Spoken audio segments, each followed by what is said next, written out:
최근 들어 주변에 풀 죽어 있거나 평소보다 조금 조용한 사람 있나요? 말이나 행동이 당신을 떠난 것 같다고 느끼지만 왜 그런지는 모르시나요? 여러분이 묻는 뭐 해나 요즘 무슨 일 있어와 같은 질문을 계속 피하는 것 같나요? 이런 행동은 최근에 트라우마적인 사건을 겪었거나 마음의 상처를 받았기 때문일 수 있습니다. 이런 경우 사람은 주변 사람들로부터 자신을 지키기 위해 보이지 않는 방어막을 형성하게 됩니다. 그럼 이제 오늘의 주제인 누군가 당신으로부터 상처를 숨기고 있다는 7가지 증거에 대해 말하겠습니다. 첫 번째, 항상 바쁘다고 합니다. 지나치게 운동을 많이 하는 사람 있나요? 달력에 기분 전환을 위한 다양한 일정을 잡거나 쉬지 않고 일하나요? 어떤 사람들은 현재 나의 문제를 마주하는 대신 정신과 육체를 바쁘게 하려고 합니다. 그들에게 정신적 탈진은 부정적인 생각을 막아주고 자신의 감정적 문제를 마주하는 것을 미루게 만듭니다. 가끔은 이런 행동은 더 건강한 몸이 만들어지고 월급을 더 많이 받는 긍정적인 효과를 가져올 수 있습니다. 하지만 이게 장기간 유지되면 건강하지 않은 정신 상태와 잠재적 불안 장애를 가질 수 있습니다. 따라서 그들의 삶에 심리적 짐을 덜어주기 위해선 지금 현재 가지고 있는 문제를 마주하라고 말해주는 것이 중요합니다. 두 번째, 가까운 사람과도 거리를 두기 시작합니다. 여러분과 말하는 걸 피하거나 같이 있는 걸 피하는 것 같나요? 그렇다면 그건 당신이 한 행동 때문도 아니고 당신의 잘못도 아닙니다. 아마 그들은 누군가의 짐이 되거나 문제를 표현해 감정적으로 지치고 싶지 않기 때문입니다. 다른 사람들로부터 자신을 분리하는 행동은 정신적 편안함을 불러오지만 다시 감정적 상처가 생긴다면 그들은 주변 사람들에게 더 적은 피해를 주기 위해 혼자 트라우마를 극복하려고 합니다. 이런 사람의 경우 그들의 감정과 생각을 듣고 싶다고 말하는 것이 중요합니다. 물론 상대방이 말하기 편할 때 말이죠. 세 번째, 성격의 변화입니다. 최근에 행동이 조금 변한 걸 눈치채셨나요? 그들에게 요즘 무슨 일 있냐고 묻는다면 그들은 아무것도 아니라고 말합니다. 전에 말했던 것과 같이 이들을 돕기 위해서는 이들을 반기고 있다는 분위기를 조성하는 것이 중요합니다. 그들의 감정을 매우 중요하게 생각하고 듣고 싶다고 계속 어필하는 것이 매우 중요합니다. 그렇지 않으면 그들은 비판하거나 자기 삶의 중요한 순간들에 대해 말하는 것을 더욱더 힘들어하게 됩니다. 네 번째, 사소한 것에도 매우 신경질적으로 변합니다.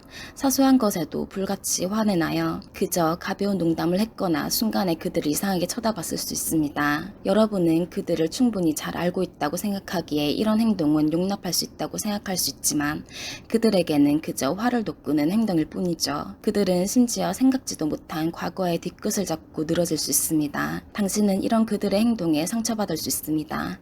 이렇게 화를 내는 이유는 감정을 계속적으로 숨기기 때문인데 이 화는 결국 예기치 못한 곳으로 불똥이 튈 수 있습니다. 따라서 이들을 대할 때 문제의 진원이 깊은 곳에 있음을 인지하고 조금씩 그 문제를 강요하지 않는 한에서 뿌리 뽑으려는 노력이 매우 중요합니다. 다섯 번째, 과도하게 낙관적입니다. 전에 말했던 특징들과는 다르게 이번 사인은 대조적이지 않나요?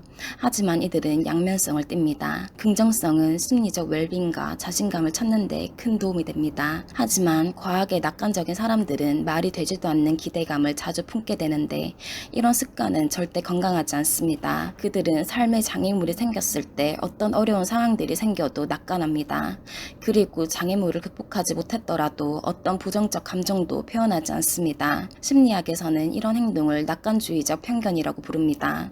긍정을 도피 수단으로 사용하는 것이죠. 슬프고 힘든 건 정상적인 감정입니다. 이런 감정을 받아들이는 것 또한 매우 중요하죠. 실제로 슬퍼서 눈물을 흘리는 행위는 스트레스를 해소하는 호르몬을 배출하게 되는데 개인이 감정 회복을 하는 데 큰 도움을 줍니다. 여섯 번째, 갈등보다는 도피를 선택합니다. 그들이 최근 들어 인간관계에서 조금씩 거리를 두고 있다고 생각합니까? 우울한 기분에 당신의 전화를 무시하거나 영상통화를 평소보다 더 일찍 끝내려 하나요? 그들을 특정한 상황을 피해 그 상황에서 올 수 있는 걱정이나 감정적인 트라우마를 피하려고 합니다. 사람들은 모두 개인적인 시간이 필요합니다. 하지만 사회성 배터리를 채우고 그들의 우울증을 극복하게 돕기 위해서는 우리의 지속적인 관심과 노력이 필요합니다. 일곱 번째, 무분별하게 두려워하고 걱정합니다. 평소 같지 않게 계속 두려움을 표현하여 뭐가 그렇게 무섭냐는 질문에 말을 더듬거나 실질적인 대답을 하지 못하나요? 억압된 감정 고통은 미래의 편집증이나 우울증으로 나타날 수 있습니다. 무분별한 두려움은 아주 작은 것에부터 시작될 수 있습니다. 그들의 부정적 사고방식은 만성적으로 발전해가고 그들 자신과 삶의 부정적인 면들을 스스로 지적합니다. 그들에게 우리의 사랑을 다시 확인시켜주고 관심을 가져 그들의 어떤 환경과 상황도 받아들여 줄 수 있다는 것을 보여줍니다. 다른 사람이 행동의 변화를 보인다면 초조해하지 마세요. 침착하게 대응하는 것이 그들을 진정으로 생각하고 도움을 주겠다는 당신의 의지를 보여줍니다. 그들을 진정시켜주고 그들을 지지할 때 당신의 정신건강도 챙기는 것을 잊지 마세요. 당신이 진심으로 생각하고 걱정해주는 사람이 당신으로부터 무언가를 숨기고 있다는 사실은 매우 슬프고 실망스러울 수 있습니다. 대화를 시작하고 투명한 관계를 조성하세요.